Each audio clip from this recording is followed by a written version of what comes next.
You're listening to the Less Stressed Lawyer podcast, episode 40. Today, we're talking all about getting to know yourself. You ready? Let's go. Welcome to the Less Stressed Lawyer, the only podcast that teaches you how to manage your mind so you can live a life with less stress and far more fulfillment. If you're a lawyer who's over the overwhelm and tired of trying to hustle your way to happiness, you're in the right place. Now, here's your host, lawyer turned life coach, Olivia Vizacaro. Hi, my friends. How we doing today? Are you gearing up for the holiday season? I definitely am. I haven't done any of my shopping yet, but I started a couple years ago taking the last 2 weeks of December off every year, and it has been a game changer. I push really hard. I get a lot accomplished before the end of the year. I'm really productive. I get all my ducks in a row, and then I take a full 2 weeks off. It is super luxurious, and I just get to unwind and decompress and go through the holidays without all of the chaos that you normally encounter when you're trying to do everything all at once. And I know that you guys would benefit from an episode on how to survive or handle the holidays, juggling both work and family and friend obligations and all that good stuff. So I'm going to talk about that in next week's episode. But in this week's episode, I really wanted to talk about getting to know yourself. And this came up for me in response to a client of mine. She listened to one of my podcast episodes. I think it's called Indulging in I Don't Know. It's one of the earlier episodes. And she had said to me during one of our sessions, she said, Olivia, I know I'm supposed to know what I want. I know I'm supposed to have the answer to that, but I really don't know. And I do believe we do always know deep down what we want. But when you don't know yourself, you have a really hard time accessing that inner wisdom. So this is like a precursor to being able to answer that question. What do I want? What do I not want?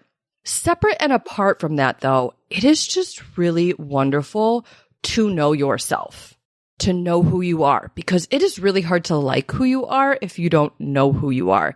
And one of the things I'm always working with my clients on is getting them to know and like the person that they are. And if there's anything that's out of alignment that they don't like, they're acting in a way that's incongruent with who they are or with who they want to be, we want to solve for that. So we want to figure out who you are, who aren't you, and do you like who you are?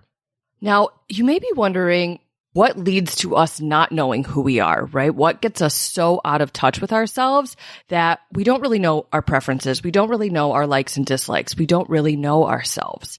And one of the contributing factors to this is that we put everyone else's needs before our own, all right? And when you do that, when you're so concerned with everyone else in your world and less concerned with yourself, you stop knowing yourself.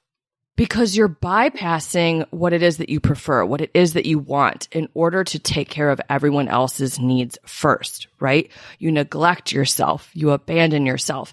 And when you do that, you turn off that part of you that's checked in and tuned in with what you like and who you are and what you want. Another reason or contributing factor that you're not in touch with who you are and what you want and feel like you don't know yourself is if you're doing a lot of buffering. And I'm going to cover a whole episode on buffering. I actually am doing a webinar this Friday on how to stop tolerating and change your life. And I'm going to talk a ton about buffering because one of the ways that we tolerate our lives and all the things in our lives that we don't like is by buffering. And buffering is any action that you take that provides you with instant gratification and allows you to avoid that temporary instant discomfort. So drinking too much, eating too much, scrolling on social media, smoking, spending money.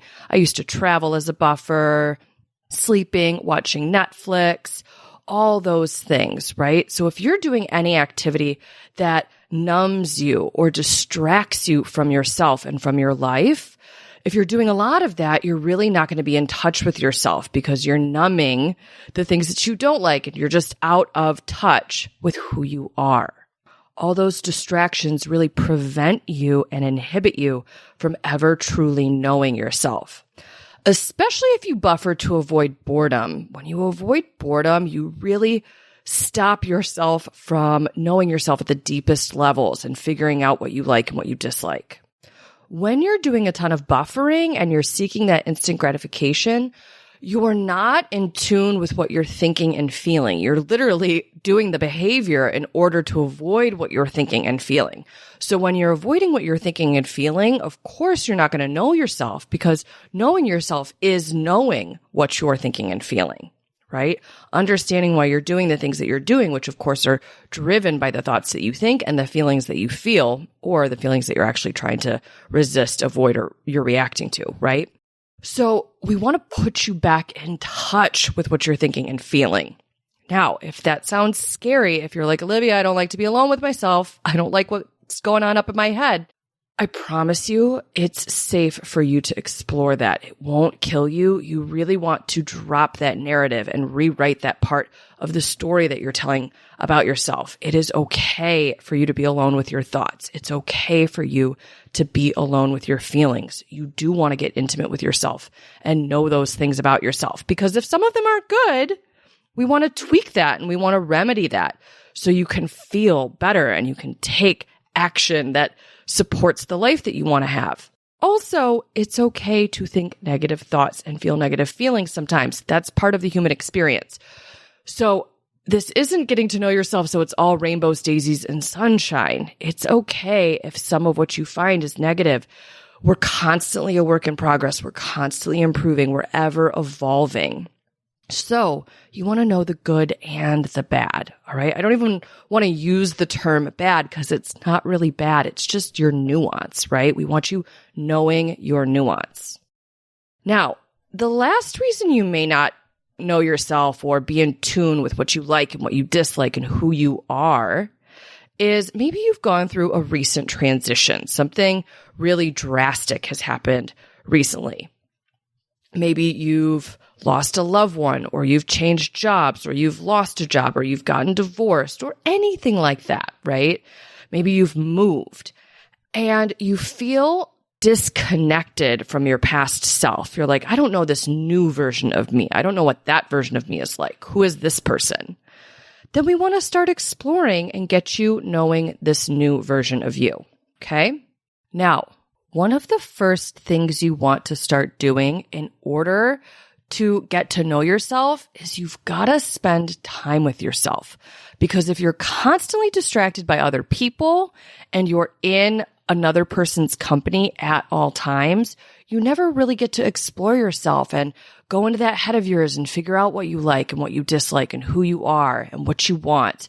And you never have that opportunity, that chance to ask and answer any of those questions because you're just constantly on and engaging with the other person, right? You never get to take that internal inventory.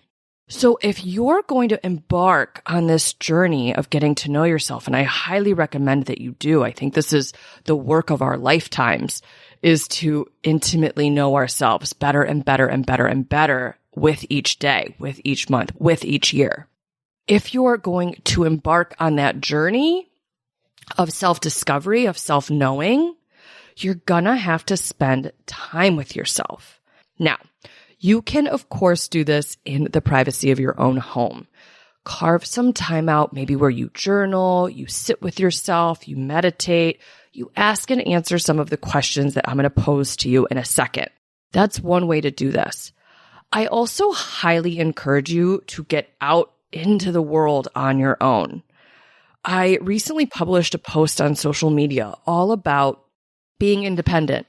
I talked about my own experience with being independent and spending time with myself. Every Friday, typically, I take myself out to eat and I go all by myself. I have a couple favorite spots in the city of Detroit, which is where I'm based. And I go and I just eat dinner by myself. I treat myself normally to a really wonderful meal. And I just sit there and I spend time with me. And I get to do whatever I want. I get to go wherever I want. I get to order whatever I want. And I get to interact with other people. Sometimes it's the people that work at the restaurant. Other times it's random strangers that sit next to me or they're nearby. And I just get to mix and mingle and like really enjoy my own company. It's like dating yourself. I also travel alone a ton. In fact, most of the travel I do is traveling by myself. And that time that I get to spend alone with myself is so informative too. I get to do whatever I want, whenever I want. And it is just so decadent being able to do that. And you learn so much about your preferences, about what you like, about what you don't like, about what you enjoy doing, what you don't enjoy doing, where you like to go, who you like to be when you're there. You really get to make up your mind and just explore the world while exploring yourself. Now, those are two ways that I explore myself and get to know myself. I spend time with myself out eating, out traveling, and maybe you want to do an activity by yourself, or you want to go to the movies by yourself, or you want to go to the library by yourself. Whatever the case may be, just be out in the world by yourself. It's really going to give you that opportunity to start being in closer conversation with yourself. How many times can I say yourself in this episode? Guys, bear with me, okay? Now, if spending time alone with yourself, especially out in public, seems terrifying, I really want to encourage you to gag and go through that discomfort and feel your negative feelings and do this anyways. It's really transformative to become a person who can be in the world completely by themselves and enjoy their own company. So you're just going to practice doing that, spending time all by yourself. If you have really strong resistance to doing this, I want you to make a list of the negative emotions that you think you'll have to feel if you forced yourself to do this.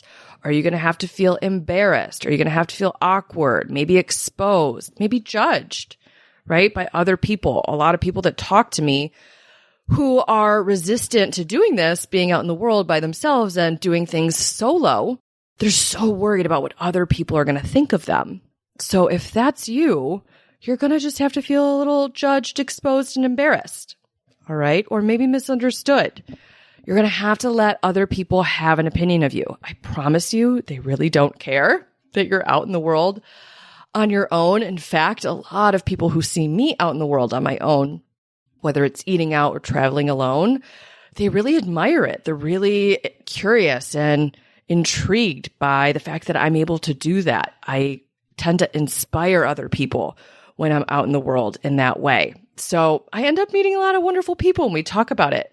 And I think I inspire them and give them the boost of confidence that they might need in order to do it themselves. So you can be an example of what's possible for someone else if you do this, okay? So you are just sprinkling a little bit of value into the world if you decide to show up all by your lonesome out in the world.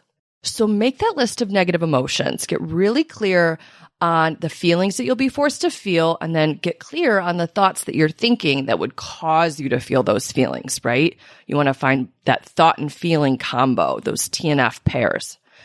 And when you find those thoughts and feelings, I want you to do two things. Number one, just ask yourself, what else could I think here? What else might be true? And then I want you to ask yourself, what's the worst that could happen, right? The worst thing that can happen is that you're going to feel a feeling.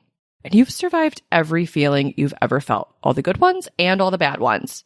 So if you have to experience a little discomfort in order to get to know yourself, I promise you it's worth the price of admission, all right? Gag and go through that discomfort. You're going to be just fine. And then you're going to become someone who's so much more confident, so much more independent, really able to do whatever you want on your terms, which is so empowering. So the reward here is a really amazing payoff for just a tiny little bit of discomfort. So I highly recommend and encourage that you give this a try. You can start small. Go sit in a coffee shop for a little bit by yourself rather than a whole meal, or grab a drink before having dinner by yourself. Like, that's fine. You just get to take baby steps, but spend more and more time alone with yourself. Take a small trip first.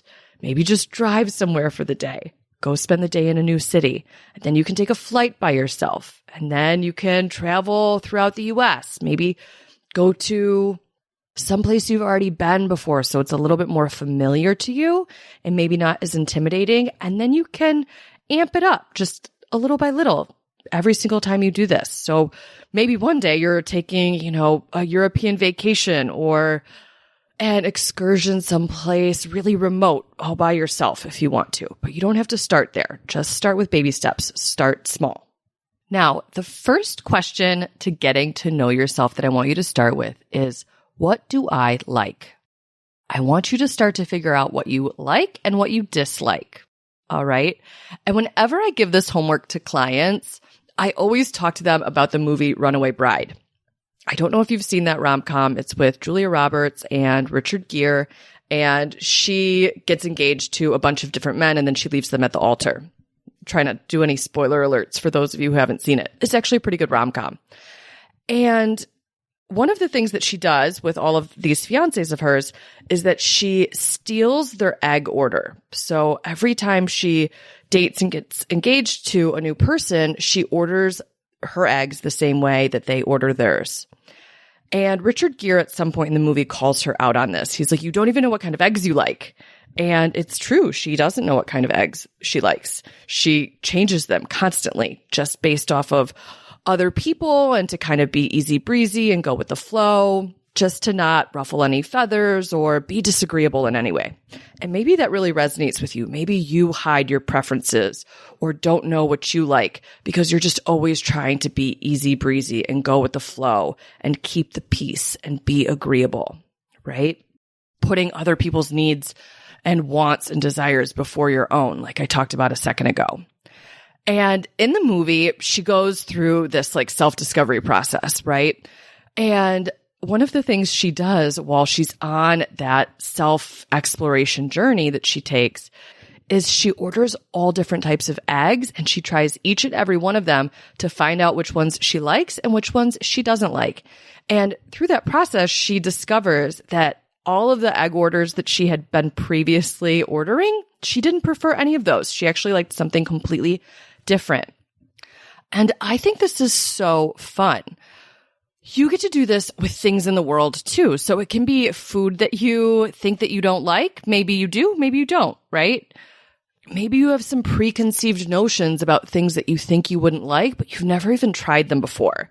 I think we get a lot of that from our parents. We tend to pick up our parents' preferences, and then a lot of us never question them. We just kind of run with it. I also did this recently, not just with food. I've done this quite a bit with food, questioning things that I thought that I never liked. And oysters is a good example. I love oysters and my mom hates them. So I thought for the longest time that I didn't like them, and it turns out I really do. I also did this with music. A couple years ago, I stumbled upon one of the Rock and Roll Hall of Fame induction ceremonies, which if you've never watched one of those, they're really good. I highly recommend them. They do like a little background documentary and the band performs or the artist performs. It's really good.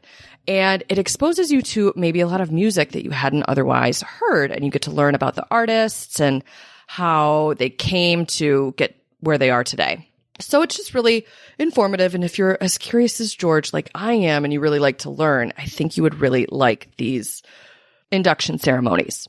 So the first one that I watched, Stevie Nicks was getting inducted for her solo artist career. And for the longest time, I had been telling myself that I didn't like Fleetwood Mac. And the only reason that I was telling myself that is because my mom doesn't like Fleetwood Mac. And I had just grown up with that narrative my whole life. So I questioned that. I learned a little bit more about Stevie Nicks and the time that she came up and really how talented she is, and being in a really male-dominated music industry at the time that she came up and being inspired by Janis Joplin and all this stuff. I was just so fascinated. So I started listening to a ton of her music, and it turns out I don't love all Fleetwood Mac, but I like some of it. And that started to open my mind to maybe there are other performing artists that I think I don't like, but that I actually like. And Nirvana is one of them. I thought for the longest time, I don't know why, it's based on nothing, that I didn't like Nirvana. And I listened to Nirvana. I just spent a whole day listening to Nirvana, and turns out I like some of their stuff. So I've been doing this with random things, food, music, books, maybe movies that you hadn't seen, but you just kind of predisposed, decided that, oh, I wouldn't like that. If there are things like that for you. You just have this idea like, oh, I've never tried that before, but I know I won't like it. I want to encourage you to try it. See for yourself. You might have changed your mind. You also may have tried something in the past, but your preferences can change over time. So maybe you didn't used to like it and you like it now. This question, what do I like and what don't I like? They're really simple questions, but they're super impactful. Mainly because if you find yourself spending your time or doing all of these things that you don't actually prefer, that's such good intel to have because we want to start making changes in order to get you living a life that you do prefer, right? Rather than one where you spend all of your time doing shit you hate. That's not fun for anyone. It's truly no way to go through life. And I am on a mission to help people live lives that they're obsessed with, to live lives on their terms. And if you're spending all of your time doing shit you hate, you absolutely aren't doing that. So we've got to get you figuring out what do you like and what don't you like. And if you're spending your time doing a lot of things that you don't like, we really want to start to dig deep and find out why and figure out what you would like instead so we know what to pivot to. And you can ask this question, what do I like? Or do I like this? Is another way to start to find out what you like and what you don't like. You get to ask yourself that question as often as you want. You can do it all throughout your day. You can bring that question with you to every situation you encounter. I've taught you guys in a previous episode all about making decisions ahead of time. And one of the ways that you get to start making decisions ahead of time is by figuring out what you like. And then you just decide, I'm doing that going forward, right? Like I like sitting in the right-hand aisle seat on an airplane. It's because I've gone through life and I've figured out I don't like any of the other seats. I don't like sitting by the window. I absolutely hate sitting in the middle. I don't like sitting on the left side of the plane. I know that makes me weird. It's fine. But I have a preference, right? I also, this is a recent change, I really love flying first class. It's much nicer than flying any other way. So that's a new preference, and it's worth it to me to splurge on a first class ticket because I really do enjoy the traveling adventure experience so much more. I could probably end this episode with just giving you that question to constantly ask yourself, what do I like? Do I like this? Do I not like this? What don't I like?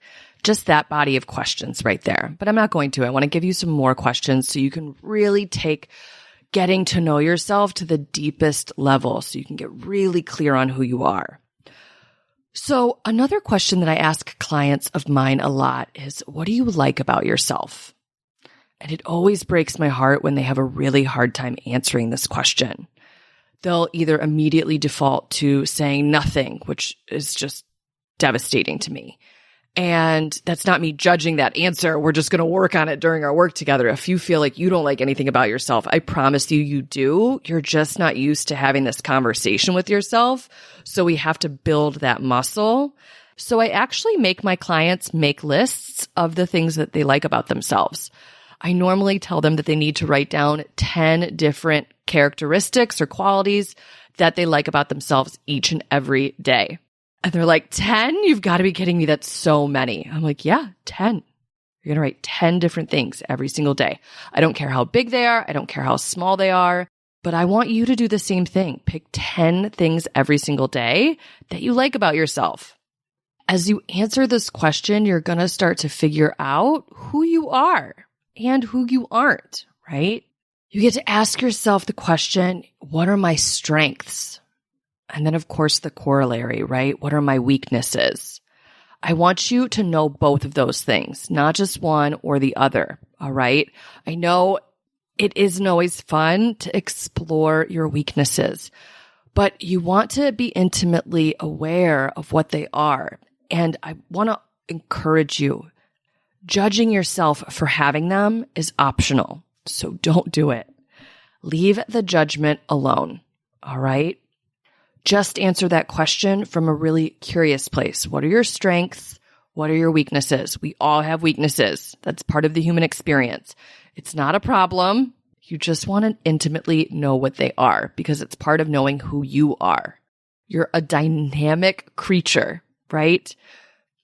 Your nuances are what make you interesting. And some of those are going to be your flaws or your foibles, right? Another amazing question for you to start to answer is, what do you value? What do you believe in? What don't you believe in? What don't you value? What do you want more of? And what do you want less of? Those are two really great questions too. In addition to just knowing what you want, which is part of this self-exploration journey, thinking about what do you want more of in the future. I always ask that question when I'm talking about setting 2023 goals or any New Year's goals. What do you want more of next year? And then what do you want less of? It's a fun inquiry. What are you proud of? Of all the things that you've done, what do you consider your greatest achievements, your greatest accomplishments? What are you afraid of? What do you worry about? I think those two questions are so powerful. For me, one of the things that I really worry about is not spending enough time with my family. I tend to put my head down and I focus a ton on my business and I travel quite a bit and I love those parts of my life, but I'm an only child and I'm cognizant that my parents will not be here forever. And that makes me sad. That makes me worry. I'm scared that I won't get to spend all the time that I want to spend with them. And knowing the answer to that question informs a lot of what I do. So I make a really intentional effort to spend time with them. I go out to their house. I visit them. We go to dinner pretty frequently. And I think these questions and my answer to it offer an example to you that the answer to what seemingly might appear to be a negative question doesn't have to be a negative answer, right? It's actually a really amazing answer. It's a really powerful answer to have, to know and understand what it is you're afraid of, what you're worried about, so you can solve for it if possible. Here's another set of questions that I love. When have you been the happiest? And when have you been the most unhappy? Think about those memories. Let them be instructive for you. What do you learn from going through and auditing the experiences that you've had that you've been really happy about, or the ones that you've been not so happy about, right? Another really fun exercise is just to answer the question, what's your favorite? And then insert the blank, whatever the noun is, right? Just to really explore yourself and understand what your favorite things are. Or you can do this with least favorite things. This is sort of akin to what you like and what you don't like, but I really want you to get specific about your favorites of stuff. Here's another awesome question. What do people not know about you? What do you know about yourself that you haven't shared with others, that other people don't know? And what do you want people to know about you? One of the really important benefits about getting to know yourself very intimately is that you get to choose to let other people know who you are as well. But that only is possible once you know who you are and who you're not, right? I think this is so important. So many of the people that I work with and a former version of myself really felt unknown and unseen and really alone, right?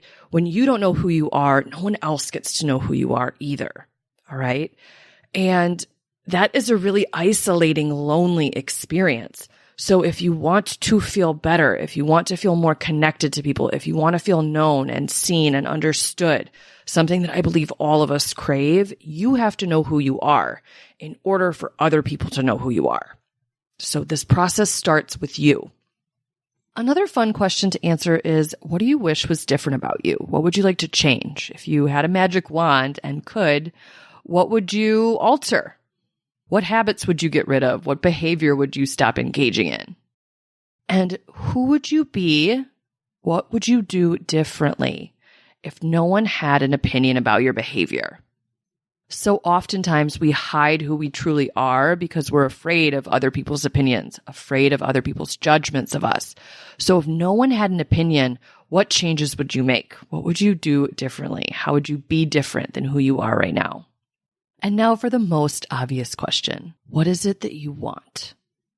Okay, what goals do you have? What do you want to accomplish in this life of yours? What do you want to be remembered for? All right, that's a lot of questions. I know it is. I would highly encourage you either to go back through this episode and pause with each question, write them down, or the much easier version of doing that would be to just go to my website, thelessstresslawyer.com, and there's a transcript of this episode. You could just go and print it out or copy and paste the transcript so you have all the questions that I asked. And I just encourage you to start asking and answering each one. Go one by one. You don't have to overwhelm yourself and answer all of them in one sitting. That would take you a really long time. I also highly encourage you to go to Amazon and Google, I guess not Google on Amazon, you get the drift, to go to Amazon and search for question books, and you can use them to facilitate this process of getting to know yourself a little bit better. Sometimes those prompts can be really helpful, just like the prompts that I gave you in this episode. And plus, if you're like me, if you like a workbook, all the better. 2 birds, 1 stone. I really want to encourage you to embark on this self-discovery journey, though. This journey of getting to know exactly who you are. The good, the bad, the in-between, all of it. Knowing who you are is crucial to living a life with more fulfillment, to creating that life you're obsessed with, to really living a life on your terms. If you don't want to embark on this journey alone, you don't have to. I want to invite you to join the Less Stress Lawyer Mastermind. That's my signature group coaching program. And when you're in it, you're going to embark on this journey with me. All right. I'm going to facilitate you getting to know yourself at the deepest, most intimate level. I'm going to help you create a life that's in alignment with your preferences. I'm going to help you discover who you are, what you want, and what you don't want. And I'm going to help you become the version of you that you want to become. The new year is upon us, right? It's going to be here before we know it. And I want to make sure that you have your personal development journey for 2023 dialed in, locked in, all figured out. All right. I have a few spots remaining in the mastermind. Enrollment will close as soon as they fill. So don't wait. Go to my website, thelessstresslawyer.com/mastermind, and apply to join right now. Okay. The mastermind kicks off with an in-person retreat. We're going to spend February 1st through the 4th in Charleston, masterminding together, workshopping. I'm going to teach you so much stuff that's going to facilitate this self-discovery journey for you. I'm going to teach you how to figure out who you are, why you do the things you do, why you feel the way you feel, why you think the way you think, and why you have the results that you have. All right. And then we're going to go to work once we figure out exactly who you are and what you want and what you like and what you want more of. We're going to go to work creating it. Okay. It starts at that in-person retreat in Charleston, and then we continue that work over the next 6 months together. All right. We meet once a week for our weekly group calls. And then in between our sessions, you've got access to the Facebook group. So you get all the support you need on this journey of becoming more of who you want to be, of becoming more of who you are inside, of growing in and becoming that version of yourself. It would be my absolute honor to have you in the mastermind. I would love to be alongside you as you discover who you are, who you want to be, and become that version of you. All right. So head to my website, thelessstresslawyer.com/mastermind, and go get in there. Join the upcoming round. I do not want you to spend another year not knowing who you are, not being the person you want to be. All right. So this work starts now. Also, don't forget, as I mentioned earlier, make sure you sign up for the webinar that I'm doing, How to Stop Tolerating and Change Your Life, which is on December 16th at 12 p.m. Eastern. All right. That's going to be a great way to kick off figuring out what you're doing in the new year, what you want more of, what you want less of, and why you're getting in your own way and preventing yourself from having the life that you truly want. All right. So go sign up for that. Apply to join the mastermind, and we'll be off to the races in the new year. I'm so excited. I can't wait. All right, my friends, that's what I have for you this week. I will talk to you in the next episode. Have a beautiful week. Thanks for listening to the Less Stressed Lawyer podcast. If you want more info about Olivia Bizzacaro or the show's notes and resources from today's episode, visit thelessstressedlawyer.com.